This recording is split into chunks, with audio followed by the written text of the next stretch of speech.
नीतीश कुमार का जन्म 1 मार्च 1951 में बख्तियारपुर में हुआ था। शुरुआती शिक्षा हासिल करने के बाद नीतीश कुमार ने बिहार अभियांत्रिकी महाविद्यालय में दाखिला लिया। इस संस्थान को अब राष्ट्रीय तकनीकी संस्थान पटना के नाम से जाना जाता है। इस कॉलेज से नीतीश ने विद्युत अभियांत्रिकी में उपाधि हासिल की। भले ही नीतीश ने डिग्री किसी और क्षेत्र में हासिल की हो, लेकिन उनका मन तो समाज सेवा में रमता था। नीतीश इस वक्त एकदम युवा थे और यही वो दौर था जब देश को आपातकाल का सामना करना पड़ा था। 1974 से लेकर 1977 तक नीतीश जयप्रकाश बाबू के आंदोलन में पूरी जी जान से लगे रहे। इस आंदोलन का नाम संपूर्ण क्रांति था, जिसका मकसद इंदिरा सरकार को सत्ता से हटाना था। जिस वक्त नीतीश इस आंदोलन में महत्वपूर्ण भूमिका निभा रहे थे, तो ऐसे समय में उनकी मुलाकात महान समाज सेवी एवं राजनेता सत्येंद्र नारायण सिन्हा से हुई। नीतीश समाज सेवी सत्येंद्र नारायण के विचारों से इतना अधिक प्रभावित हुए कि जल्द ही वो उनके करीब आ गए। ये एक ऐसा दौर था जब देश में एक अलग ही सियासी माहौल पनप रहा था। नीतीश भी इसी धारा में बहे जा रहे थे। इसी दौरान नीतीश की शादी मंजू कुमारी सिन्हा से हो गई। पिता द्वारा दहेज में तय की गई रकम 22,000 रुपए लेने से नीतीश ने इनकार कर दिया था।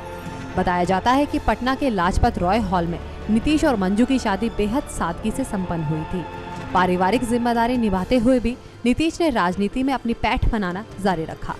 नीतीश को शुरुआती चुनावों में कई दफा हार का सामना करना पड़ा, लेकिन राजनीति से नीतीश ने हार नहीं मानी।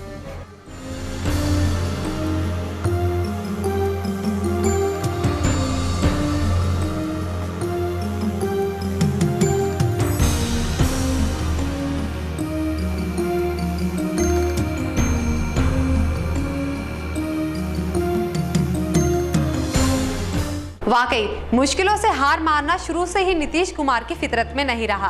तभी तो चुनावों में हार मिलने के बाद भी उन्होंने राजनीति में बने रहने का फैसला किया।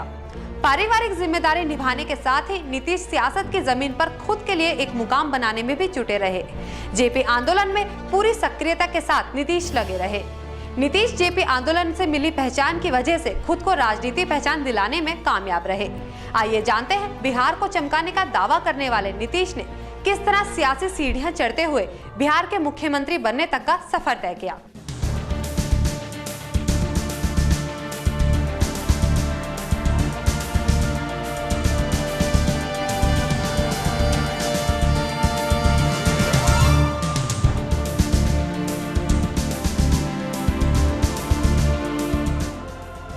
राजनीति में शुरुआती नाकामी झेलने के बाद नीतीश पहली बार बिहार विधानसभा चुनाव के लिए जनता दल पार्टी से 1985 में विधायक बने।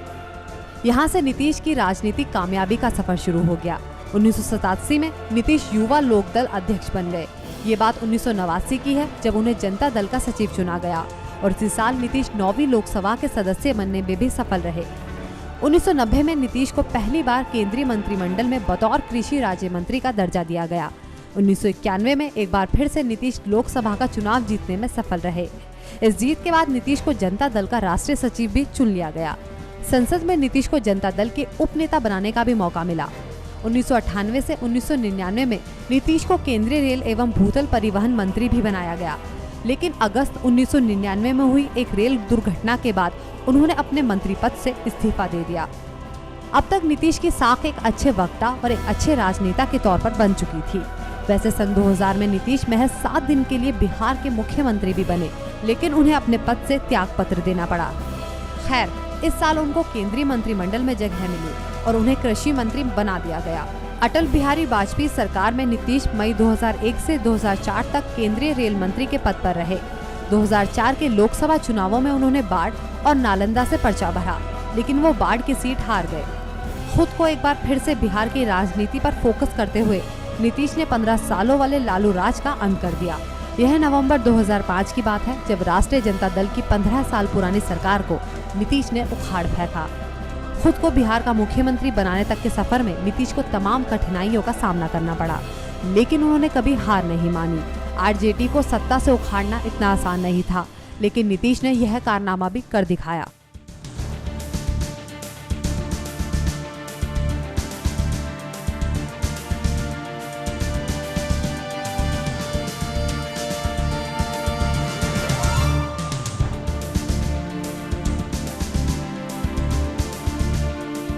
नीतीश इतनी मुश्किल डगर पर चलने के बाद बिहार की सत्ता पर काबिज हुए। रेल मंत्री जैसे अहम पद पर रहते हुए एक ट्रेन के दुर्घटनाग्रस्त हो जाने के बाद उन्होंने अपने पद से इस्तीफा दे दिया था। वाकई ये सोचने वाली बात है कि आज के दौर में कितने मंत्री इस तरह की नैतिक जिम्मेदारी लेते हुए अपना पद छोड़ देते हैं। इससे भी ज्यादा महत्वपूर्ण बात तो ये रही कि नीतीश ने जिस बिहार की गद्दी को संभाला वो एक ऐसा कांटों का ताज था जिसके हर कांटे को तोड़ने की जिम्मेदारी नीतीश के ऊपर थी। उस वक्त बिहार का नाम लेकर पूरे देश को उपहास उड़ाया जा रहा था। आइए जानते हैं कि मुख्यमंत्री बनने के बाद नीतीश का कार्यकाल कैसा रहा।